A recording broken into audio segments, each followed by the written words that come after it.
Iran ও আমেরিকার আবারও পাল্টাপাল্টি হামলা, 2 সপ্তাহের মাথাতে ভেস্তে যাওয়ার উপক্রম সমঝোতা চুক্তি। আগামী 1 মাসের জন্য হরমুজ প্রণালী নিয়ন্ত্রণ তেহরানের, নতুন আঞ্চলিক নিরাপত্তা কাঠামোর গঠনের আহ্বান ইরানের। ইরাকে দুর্নীতি বিরোধী আকস্মিক অভিযানে আইন প্রণেতা ও কর্মকর্তা গ্রেপ্তার। হরমুজ প্রণালীর কাছে সৌদি আরবের তেল কোম্পানি আরামকোর হেলিকপ্টার বিধ্বস্ত, নিহত 14। রিয়াদে নিখোঁজের 2 মাস পর ডিপ ফ্রিজে মিলল বাংলাদেশি নারীর মরদেহ। মধ্যপ্রাচ্যের রাজনৈতিক, অর্থনৈতিক সহ সবশেষ খবর আপনাদের সামনে এক নজরে তুলে ধরছি আমি আব্দুল্লাহ মামুন।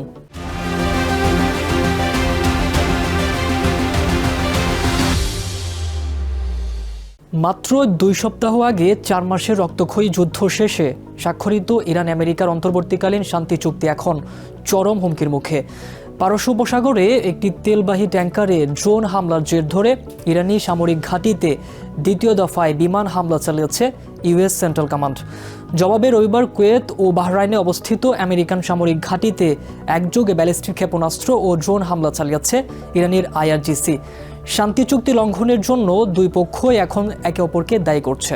উদ্ভূত পরিস্থিতিতে মধ্যপ্রাচ্যে নতুন করে বড় ধরনের যুদ্ধের শঙ্কা দেখা দিয়েছে।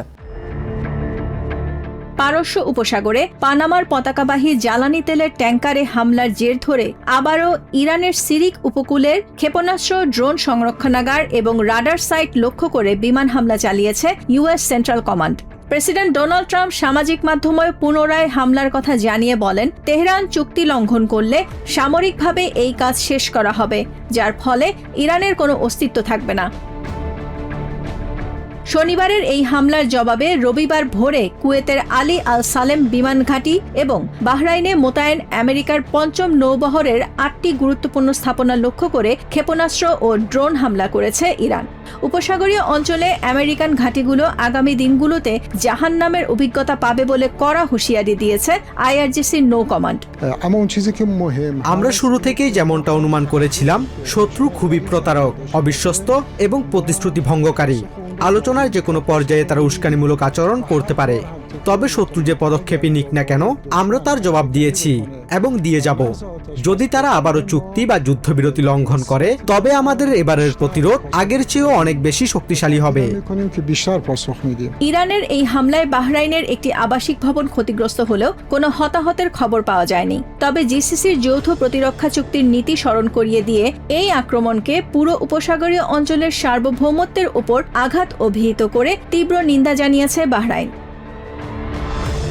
এই অব্যাহত আগ্রাসন বন্ধ করতে এবং এর দায়ীদের জবাবদিহিতার আওতায় আনতে জাতিসংঘ নিরাপত্তা পরিষদের জরুরি অধিবেশন ডাকার আহ্বান জানায় মানামা। হরমুজ ঘিরে ইউএস ইরানের পাল্টাপাল্টি হামলায় সমঝোতা চুক্তি টিকিয়ে রাখার আন্তর্জাতিক প্রচেষ্টা নিয়ে সাধারণ ইরানিদের মাঝে তীব্র সংশয় তৈরি হয়েছে। ইরানিদের মতে প্রতিশোধ আরও কঠোর হওয়া উচিত, যাতে শত্রুরা একই ভুলের পুনরাবৃত্তি না করে। Nahid Sihan, TVN 24 news desk. Iran আমেরিকার সম্পাদিত সমঝোতা স্মারক অনুযায়ী হরমুজ প্রণালীতে নৌযান চলাচল স্বাভাবিক করার একক দায়িত্ব শুধুই তেহরানের। রবিবার ইরাক সফররত ইরানের পররাষ্ট্রমন্ত্রী আব্বাস আরাকচি বাগদাদে এক যৌথ সংবাদ সম্মেলনে বলেন, আগামী 30 দিনের মধ্যে হরমুজ প্রণালীকে যুদ্ধপূর্ব স্বাভাবিক অবস্থায় ফিরিয়ে আনতে অন্য কোনো দেশ বা সংস্থার কোনো ভূমিকা নেই। একই সাথে মাত্র 2 সপ্তাহ আগে স্বাক্ষরিত অন্তর্বর্তীকালীন চুক্তি লঙ্ঘন করে পাল্টাপাল্টি হামলা ও উত্তেজনার মধ্যে উপসাগরীয় অঞ্চলে নতুন আঞ্চলিক নিরাপত্তা ফ্রেমওয়ার্ক গঠনের আহ্বান জানান তিনি। এ সময় ইরাকের পররাষ্ট্রমন্ত্রী ফুয়াদ হোসেন হরমুজ উন্মুক্ত করতে ইউএস ইরানের সমঝোতা বাস্তবায়নের উপর জোর দেন। হরমুজ প্রণালী সচল করার জন্য সাগরের মাইন ও অন্যান্য সামরিক প্রতিবন্ধকতা অপসারণ এবং এর সার্বিক ব্যবস্থাপনার দায়িত্ব এককভাবে ইরানের। রবিবার ইরাক সফরকালে বাগদাদে এক যৌথ সংবাদ সম্মেলনে এই স্পষ্ট বার্তা দিয়ে ইরানি পররাষ্ট্রমন্ত্রী আব্বাস আরাকচি বলেন, আগামী 30 দিনের মধ্যে হরমুজ প্রণালীর নিয়ন্ত্রণ তেহরানের। এর মাধ্যমে প্রণালীকে যুদ্ধপূর্ব স্বাভাবিক অবস্থায় ফিরিয়ে আনার দায়িত্ব পালন করা হবে।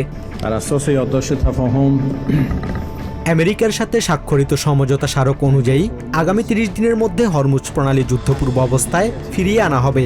সমস্ত প্রতিবন্ধকতা দূর করে এর ব্যবস্থাপনার দায়িত্ব এককভাবে ইসলামিক রিপাবলিক অব ইরানের। এখানে অন্য কোনো দেশ বা সংস্থার হস্তক্ষেপ পরিস্থিতিকে আরো জটিল করবে, যা গত 2 রাতের সংঘাত ও উত্তেজনা থেকেই স্পষ্ট। این ترتیبات در حال اتخاذ هست، در حال اجرا هست। আরাকচি এ সময় লেবাননে দখলদার ইসরায়েলি আগ্রাসন বন্ধের আহ্বান জানান। সমঝোতা স্মারকের প্রথম অনুচ্ছেদের বিধান অনুযায়ী লেবাননের ভূখণ্ড থেকে জায়নবাদী শাসক গোষ্ঠীর সেনা প্রত্যাহার নিশ্চিত করা ওয়াশিংটনের দায়িত্ব বলে স্মরণ করিয়ে দেন তিনি। একই সাথে উপসাগরীয় অঞ্চলে নতুন একটি নিরাপত্তা কাঠামো গ্রহণের আহ্বান জানান তিনি। با رویکرد جدیدی که ایجاد شده উদ্ভূত নতুন পরিস্থিতিতে উপসাগরীয় অঞ্চলের নিরাপত্তা কাঠামো নিয়ে আঞ্চলিক দেশগুলোর নতুন করে ভাবার সময় এসেছে।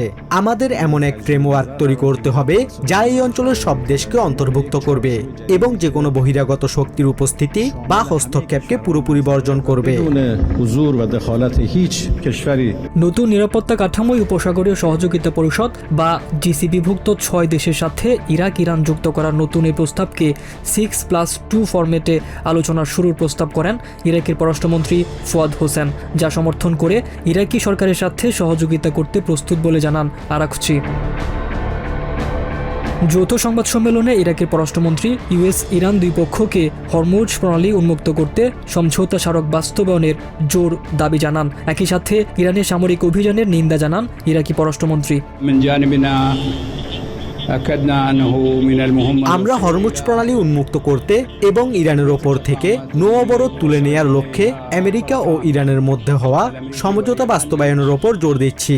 আর উপসাগরীয় দেশগুলোর সাথে আমাদের সম্পর্কের ক্ষেত্রে আমরা এই যুদ্ধের পরিধি বাড়ানোর পক্ষে কখনোই ছিলাম না এবং এখনো তা সমর্থন করি না। একইভাবে ইরানের ওপর হওয়া কোনো সাময়িক হামলাকেও ইরাক সমর্থন করে না। এর আগে ইরাক সফরে গিয়ে এদিন 2020 সালে আমেরিকার হামলায় নিহত জেনারেল কাসেম সোলাইমানির স্মৃতিস্তম্ভে শ্রদ্ধা জানান ইরানের পররাষ্ট্রমন্ত্রী আব্বাস আরাকচি। পরে তিনি ইরাকের প্রধানমন্ত্রী আলী ফালে আল জাইদি ও প্রেসিডেন্ট নিজার আমিদির সাথে পৃথক বৈঠক করেন, যেখানে দুই দেশের দ্বিপাক্ষিক সম্পর্ক এবং আঞ্চলিক নিরাপত্তা ও স্থিতিশীলতা নিয়ে পারস্পরিক মতবিনিময় করেন। Abdullah Al Mamun, TVN 24 news desk. ইরাকে প্রাতিষ্ঠানিক দুর্নীতির বিরুদ্ধে ব্যাপক সাঁড়াশি অভিযান শুরু করেছে দেশটির নিরাপত্তা বাহিনী। প্রধানমন্ত্রী আলী আল জাইদির নির্দেশে রবিবার ভোরে রাজধানী বাগদাদের অতি সুরক্ষিত গ্রিন জোনে অভিযান চালিয়ে বেশ কয়েকজন শীর্ষ রাজনৈতিক নেতা, আইন প্রণেতা এবং সরকারি কর্মকর্তাকে গ্রেপ্তার করেছে এলিট কাউন্টার টেররিজম ইউনিট। দীর্ঘদিনের পুঞ্জীভূত দুর্নীতির বিরুদ্ধে সরকারের এই আকস্মিক ও কঠোর পদক্ষেপকে স্বাগত জানিয়েছে বাগদাদের সাধারণ মানুষ। যদিও দুর্নীতি বিরোধী এই ব্যবস্থা নিতে বেশ দেরি হয়ে গেছে বলে মত স্থানীয়দের। দীর্ঘ 2 দশকেরও বেশি সময় ধরে চলা প্রাতিষ্ঠানিক দুর্নীতির শিকড় উচ্ছেদ করতে বড় ধরনের অভিযানে নেমেছে ইরাক সরকার। রাজধানী বাগদাদের সড়ক ও বাজারগুলোতে এখন সাধারণ মানুষের মুখে মুখে শুধুই এই দুর্নীতি বিরোধী সাঁড়াশি অভিযানের আলোচনা। প্রধানমন্ত্রী আলী আল জাইদির নির্দেশে রবিবার ভোরে শুরু হওয়া আকস্মিক এই অভিযানের প্রশংসা এখন মানুষের মুখে মুখে। দুর্নীতিবাজদের বিরুদ্ধে লড়াইয়ের এই সিদ্ধান্তকে আমরা স্বাগত জানাই, কিন্তু প্রশ্ন হলো, প্রধানমন্ত্রীর এতদিন পর এসব বিষয় নজরে এলো। দীর্ঘ 23 বছর ধরে দুর্নীতি আমাদের পুরো রাষ্ট্র ব্যবস্থা, সব বিভাগ আর প্রতিষ্ঠানকে একেবারে ধ্বংস করে দিয়েছে। তবে দেরিতে হলেও আমরা এই উদ্যোগকে সমর্থন করি। এটি একটি দুর্দান্ত পদক্ষেপ। দেশের সাধারণ মানুষ এখন স্বস্তি বোধ করছে। যখন মানুষ দেখবে দুর্নীতিবাজদের জবাবদিহিতার আওতায় আনা হচ্ছে, তখন সরকারের কাছে আর কোনো দাবি থাকবে না। এই অভিযানের ফলে অন্তত মনে হচ্ছে আমাদের অধিকার নিশ্চিত হচ্ছে। এদিন ভোররাত থেকে বাগদাদের সুরক্ষিত গ্রিন জোনে আকস্মিক অভিযান শুরু করে দেশটির এলিট কাউন্টার টেররিজম সার্ভিস বা সিটিএস। নিরাপত্তা ও আইনি সূত্রের বরাতে স্থানীয় গণমাধ্যম জানিয়েছে, রাজনৈতিক নেতা, আইন প্রণেতা এবং সরকারের শীর্ষ কর্মকর্তাদের বাসভবনে অভিযান চালিয়ে বেশ কয়েকজনকে গ্রেপ্তার করা হয়েছে। সরকারের পক্ষ থেকে এখনও আটককৃতদের পরিচয় প্রকাশ করা হয়নি। গত মে মাসে দায়িত্ব নেয়ার পর থেকেই দুর্নীতি দমনের প্রতিশ্রুতি দিয়েছিলেন প্রধানমন্ত্রী আলী ফালেহ আল জাইদি। 1.5 মাসের মাথায় আকস্মিক এই নির্দেশনা দেন নবনির্বাচিত প্রধানমন্ত্রী। তবে বছরের পর বছর ধরে চলা এই অনিয়মের বিরুদ্ধে সাধারণ মানুষের ক্ষোভ বহুদিনের। ব্যবসায়ীদের দাবি, বিদেশে পাচার হওয়া অর্থ দেশে ফিরিয়ে এনে রিজার্ভে যুক্ত করা উচিত। এই কাজ অনেক আগেই করা উচিত ছিল, তবুও আমরা একে সমর্থন জানাচ্ছি। এটি একটি বাণিজ্যিক এলাকা, কিন্তু আমাদের কোনো ব্যবসারই অস্তিত্ব অটুট নেই। দুর্নীতিবাজরা আমাদের জন্য কিছুই রাখেনি। যে অর্থ তারা চুরি করেছে তা অবশ্যই দেশে ফিরিয়ে আনতে হবে এবং রাষ্ট্রীয় কোষাগারে জমা করতে হবে। একের পর এক সরকারের পরিবর্তনের পরও ইরাকের দুর্নীতিমুক্ত শাসন ব্যবস্থা অধরাই থেকে গেছে। নতুন প্রশাসনের এই কঠোর অবস্থান শেষ পর্যন্ত কতটা কার্যকর হয় সেদিকেই তাকিয়ে আছে ইরাকের সাধারণ জনগণ। Nahid Sihan, TVN 24 news desk. Saudi আরবের রাষ্ট্রীয় তেল কোম্পানি আরামকোর একটি হেলিকপ্টার রবিবার দেশটির পূর্ব উপকূলীয় শহর রাস তানুরায় বিধ্বস্ত হয়েছে। এতে 14 জন সৌদি নাগরিক নিহত হয়েছেন বলে জানিয়েছে রাষ্ট্রীয় বার্তা সংস্থা। দুর্ঘটনার কারণ তাৎক্ষণিকভাবে জানা যায়নি। প্রায় 4 মাস বন্ধ থাকার পর গত শুক্রবার উপসাগরীয় অঞ্চলের বাস তানুরা টার্মিনাল থেকে আবারও অপরিশোধিত তেল লোডিং কার্যক্রম শুরু করে আরামকো। রাষ্ট্রীয় বার্তা সংস্থা জানিয়েছে, হেলিকপ্টার দুর্ঘটনার কারণ জানতে সংশ্লিষ্ট কর্তৃপক্ষের অংশগ্রহণে তদন্ত চলছে। বিশ্বের সবচেয়ে বড় তেল রপ্তানিকারক দেশ সৌদি আরব মধ্যপ্রাচ্যে তেল ও গ্যাস উৎপাদন এবং রপ্তানি বাড়ানোর উদ্যোগের অংশ হিসেবে দ্রুত জ্বালানি পরিবহনে যুক্ত হয়েছে। আমেরিকার মধ্যস্থতায় লেবানন ইসরায়েলের একটি কাঠামো চুক্তি সই করা সত্ত্বেও দক্ষিণ লেবাননে সংঘাত অব্যাহত রয়েছে।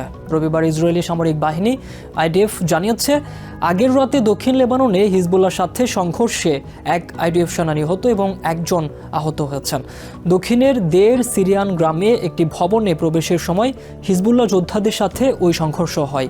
নিহত 21 বছর বয়সী ক্যাপ্টেন ডেভিড হেজুট IDF-এর গোলানি ব্রিগেডের প্লাটুন কমান্ডার ছিলেন।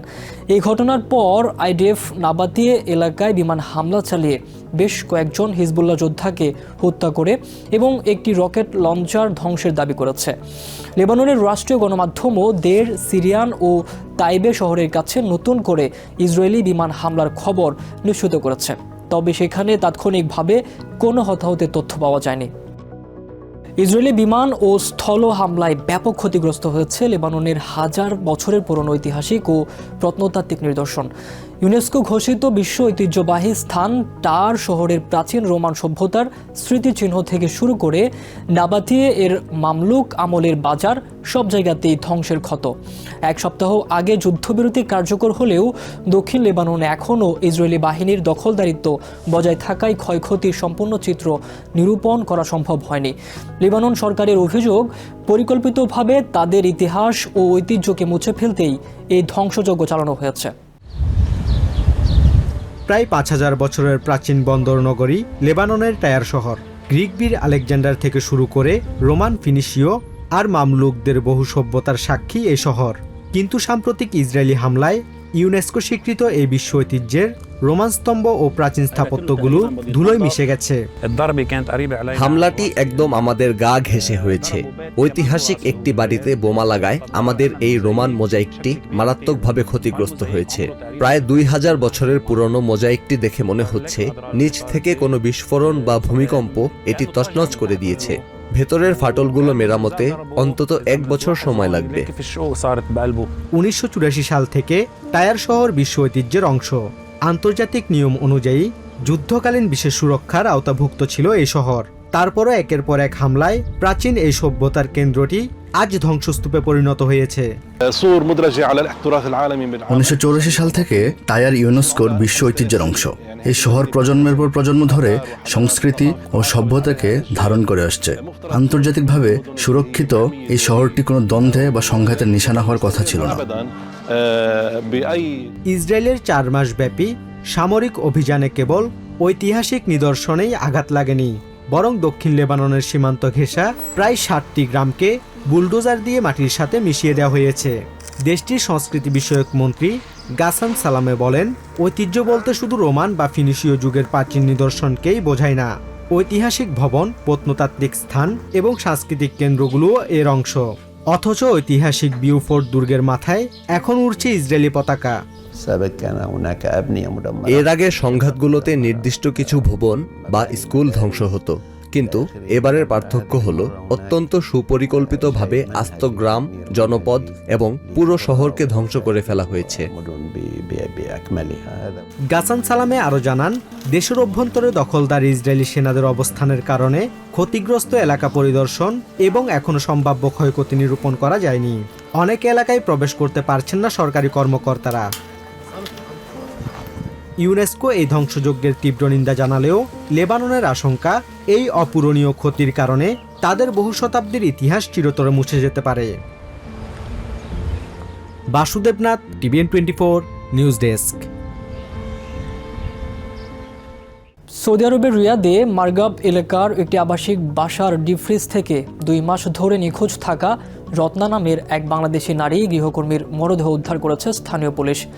ঢাকার বাসিন্দা রত্না তার প্রতিবন্ধী কন্যা সন্তানের চিকিৎসার খরচ ও সংসারের স্বচ্ছতা ফেরাতে সৌদি আরবে পাড়ি জমিয়েছিলেন। পারিবারিক সূত্রে জানা গেছে, রত্না সৌদির একটি বাসায় গৃহকর্মী হিসেবে কর্মরত ছিলেন। সেখানে থাকা অবস্থায় আতিকুর নামে এক বাংলাদেশি যুবকের সঙ্গে তার প্রেমের সম্পর্ক গড়ে ওঠে। আতিকুরের প্ররোচনায় রত্না গৃহকর্তার বাসা থেকে পালিয়ে তারা রিয়াদের মারগাব এলাকার স্বামী স্ত্রী পরিচয়ে একটি বাসায় বসবাস শুরু করেন। কিন্তু স্থানীয় সূত্র জানায়, কিছুদিন পরই আতিকুর রত্নাকে জোরপূর্বক অবৈধ কাজে বাধ্য করার চেষ্টা করে। এতে রত্না তীব্র আপত্তি জানালে তাদের মধ্যে বিরোধের সৃষ্টি হয়। এক পর্যায়ে আতিকুর রত্নাকে হত্যা করে ও অপরাধ ধামা চাপা দিতে মরদেহটি একটি ডিপ ফ্রিজের ভেতরে রেখে দেয়। পরবর্তীতে আতিকুরের রহস্যজনক আচরণ ও রত্না নিখোঁজের তদন্তে 2 মাস পর পুলিশ ফ্রিজ থেকে তার মরদেহ উদ্ধার করে। এক নজরে প্রতিদিন মধ্যপ্রাচ্যের খবর জানতে চোখ রাখুন TVN 24 নিউজ নেটওয়ার্কের ইউটিউব ও ফেসবুক পেজে। নিউ ইয়র্ক থেকে সম্প্রচারিত TVN 24 টেলিভিশন বিশ্বজুড়ে বাঙালির কণ্ঠস্বর।